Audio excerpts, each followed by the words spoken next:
everyone, and welcome back to another video, the T on NPD and relationships. So of course, before we get started, I want to invite you to hit that subscribe button, hit that follow button, and come follow me as we discover our destinies. To my new subscribers and new followers, welcome y'all. To my tribe and my family at large, listen, welcome back. Thank you for visiting my media resource and finding value in something that I have to say. I appreciate your time. And listen, if you like the content that I am bringing to you, why don't we let the YouTube community know by simply hitting that like button? It gives our tribe and our family right here on the T the greatest opportunity to grow.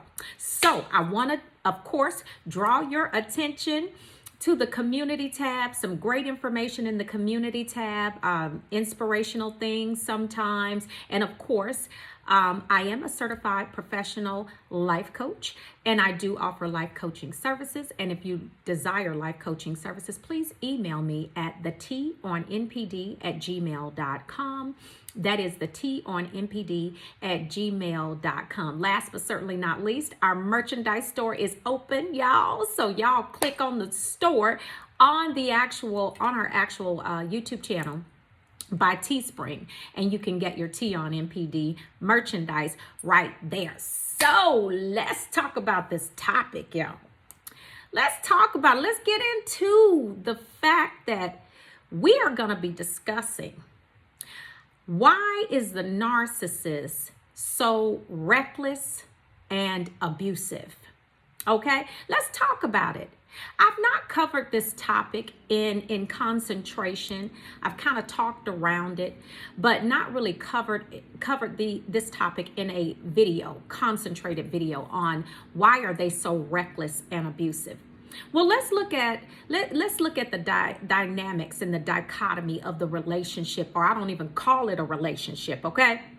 I call it an addiction-ship with the narcissist. I don't care what capacity you are dealing with a narcissist, whether it is in a working relationship, a romantic relationship, if they are in your family, they are going to do the same thing. They are all reckless and they are abusive. But here's why. See, what you have to understand about a narcissist is a narcissist does not possess cognitive dissonance. Well, what is cognitive dissonance? It's that thing that keeps us kind of going back and forth and wandering. You know, us people that have been abused by narcissists, it keeps us wondering, did I make the right decision? Did I misjudge the situation? Did I do this or do that wrong? See, a narcissist doesn't think like that. No, not at all. See, what a narcissist does is a narcissist has delusions of grandeur. Okay, this is part of the disorder. So feelings, y'all listen up now, feelings are actual facts to them. Narcissists live in their emotions. That's why they're always in search of emotional reactions from their targets, their victims, because the true emotions that they really possess is anger and shame, toxic shame. These are the core emotions that a narcissist possess, which are very low on the vibrational chart. When you look at the vibrational chart, you will see shame at the very bottom. Okay, so what they do when you are dealing with them and you are going through your day-to-day with the narcissist and you're looking and you're trying to understand the pattern, the thought process. Narcissists do not live in reality. They do not live in reality. Narcissists live in the fictitious world of their delusion and their emotion. And so therefore, they can operate with a seared conscience or impaired conscience. Because once the narcissist has deemed you all good or all bad, once they have split you, because see, you got to understand that narcissists have very black and white thinking. Once you get into that first argument, or once they see that they perceive that you have slighted them in any type of way, baby, they are going in full force. And it could be out of nowhere. It could be out of nowhere because it's the delusion in their minds. And see, the delusion is what keeps them from thinking and keeps them from being a logical individual. Because what they're doing is they're catering to what they feel. Because you got to understand that false self is more important than anything in the world. They always want to make sure that they keep the image of that false self in place. And a lot of times how they manage that is through victimhood. Okay? You are always going to see a narcissist talking about themselves, talking about all of the things that they have been through, because that is how they manage that is how they manage people's perception of them, by drawing people in with the empathy and because they want to play the victim.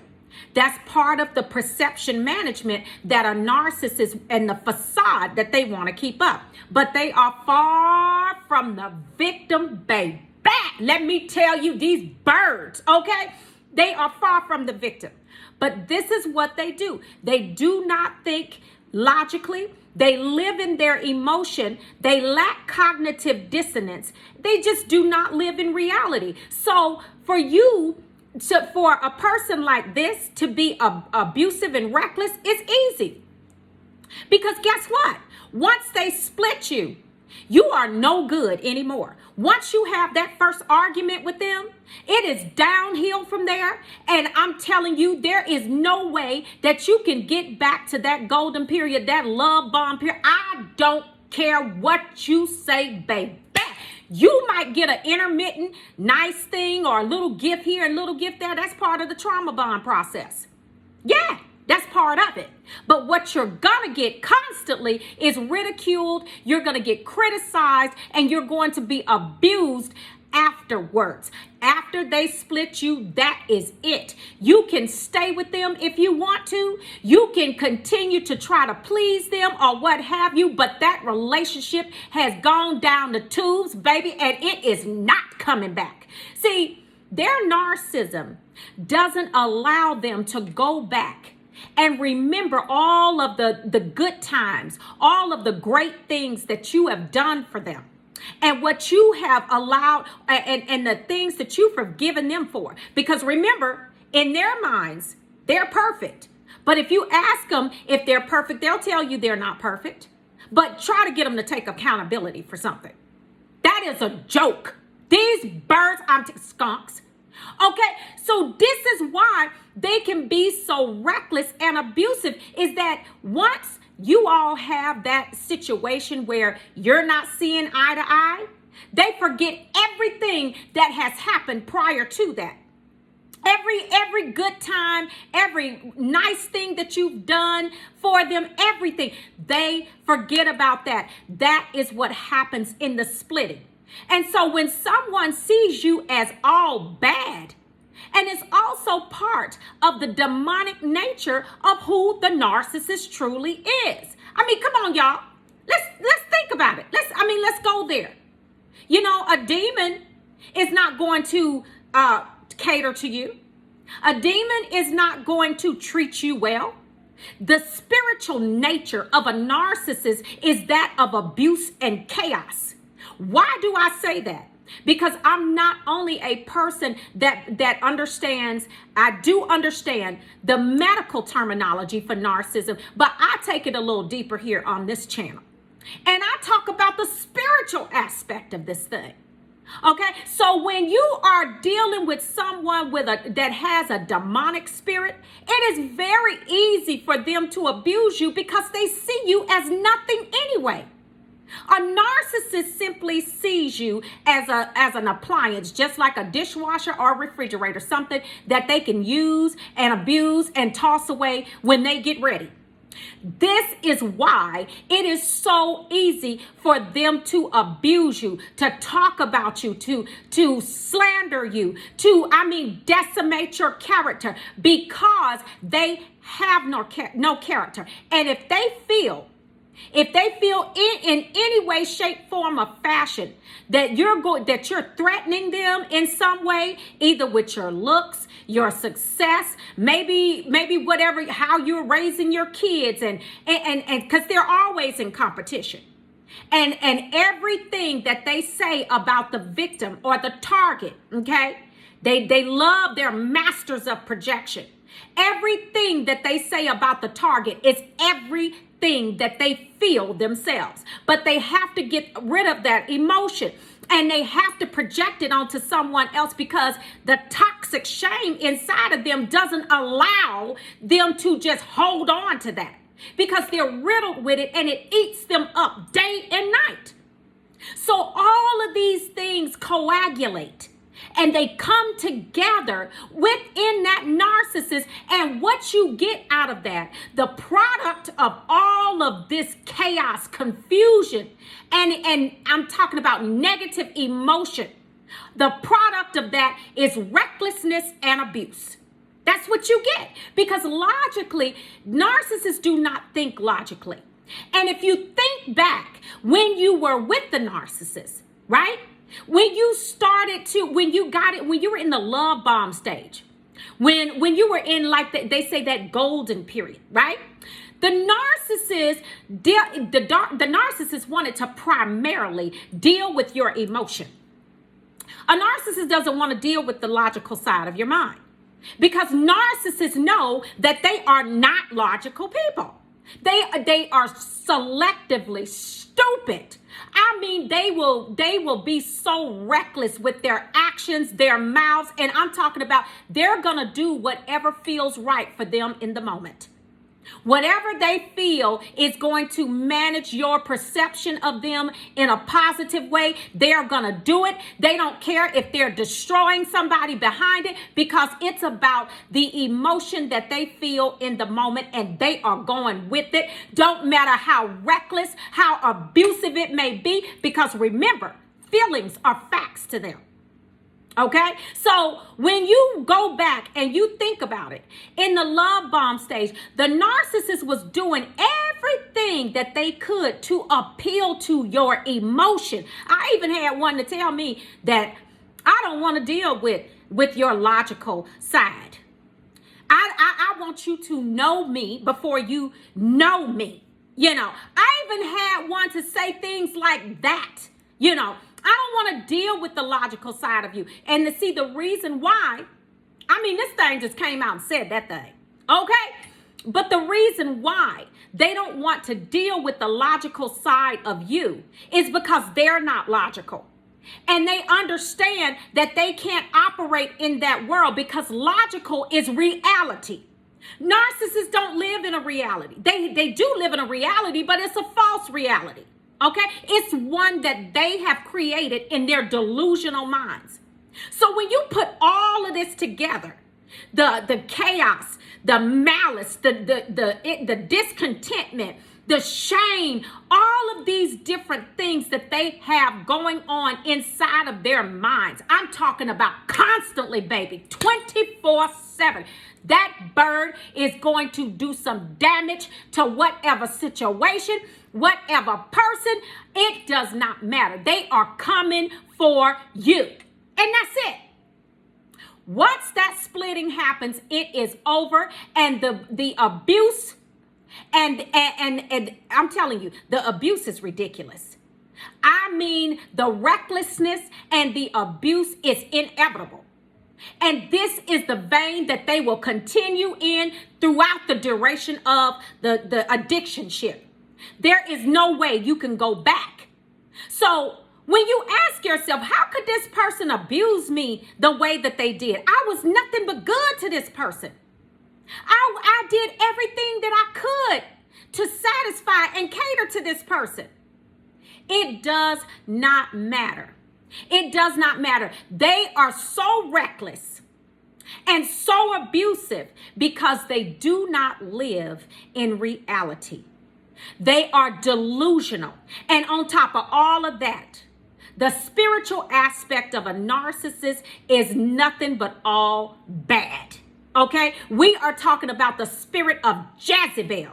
Okay? All they want is control and supply.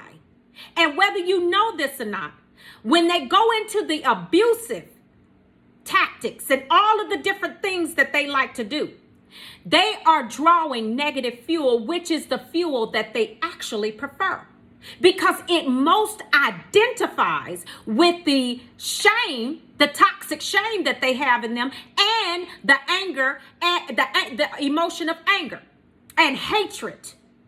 Because if you understand the core of that narcissist is they're still stuck in that little child that was abused many, many years ago and was traumatized. Okay? So the negative fuel is what they love, even more so than the positive fuel, because it's the fuel that they can identify with the most. So when you're asking yourself, how can this person be so abusive? Why are they so reckless? A narcissist is reckless because that is their nature. You will see them from one thing to the next, to this, to this, to that, all of that. There is zero consistency because they are reckless.